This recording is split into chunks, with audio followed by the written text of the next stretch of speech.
Hi everyone, my name is Sara Taylor. I'm the Director of Behavior and Training here at the spcaLA.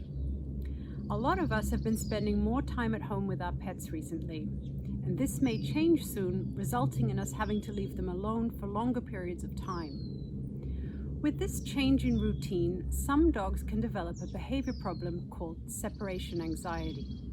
So here are my top 5 tips to help prevent this from happening to you and your dog. My first tip is to create a daily routine for your dog.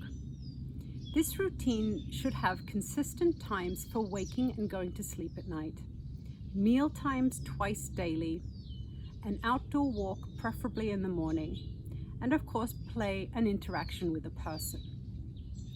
Having a routine for your dog helps your dog be able to predict what is happening each day, and this helps to reduce stress and anxiety.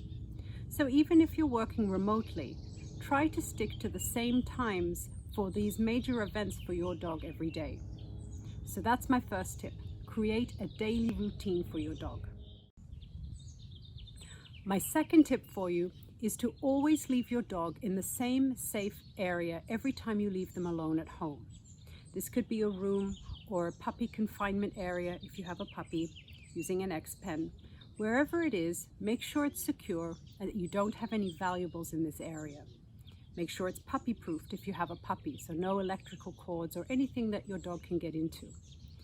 You should have your dog's bed with familiar scented bedding, a fresh bowl of water, some novel toys that you rotate so that they're interesting for your dog and your dog wants to engage with them. And you can also leave some music on. By turning on some classical music or the television as you leave each time, this will help to indicate to your dog that it's a time for relaxing. It may also help to drown out some of the sounds from outside, which will help to not distract your dog and to help your dog relax. So that's my second tip. Always leave your dog in the same secure, safe area.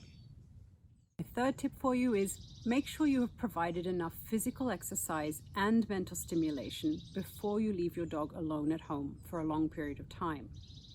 An excellent way to do this is to take them for a walk outside of the home environment. Allow them plenty of opportunities for sniffing. Sniffing is a highly enriching and mentally stimulating activity for your dog. You could also maybe practice some loose leash training using positive reinforcement training methods and some high value treats. This way, when you get home, your dog will be happy, relaxed, and will be more likely to settle when you leave. For some dogs, providing too much physical activity can overstimulate them, which causes them to find it more difficult to relax when you go. So that's my third tip.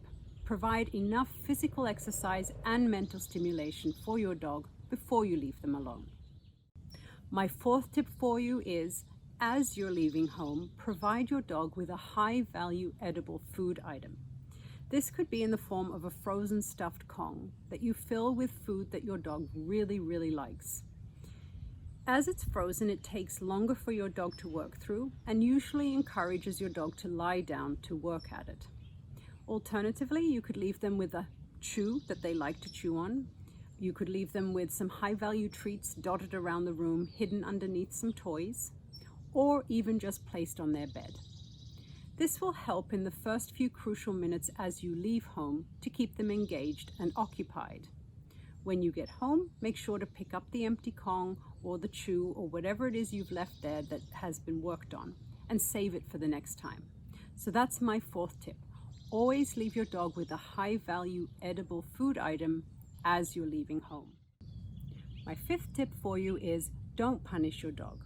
If you get home and your dog has been barking excessively, has had a house training accident or two, and has been destructive, remember your dog is most likely distressed.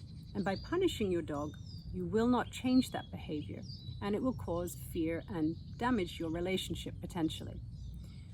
You're far better off working on preventative measures and making sure your dog is secure in the area they're in, so not allowing them to have access to anything valuable, and making sure that they're relaxed before you leave. So that's my fifth tip. Don't punish your dog. And for more detailed information on how to prevent separation anxiety for your dog, you can visit the spcaLA.com website and check under our Animal Behavior and Training Resources Library. I hope you found this helpful and have a great day.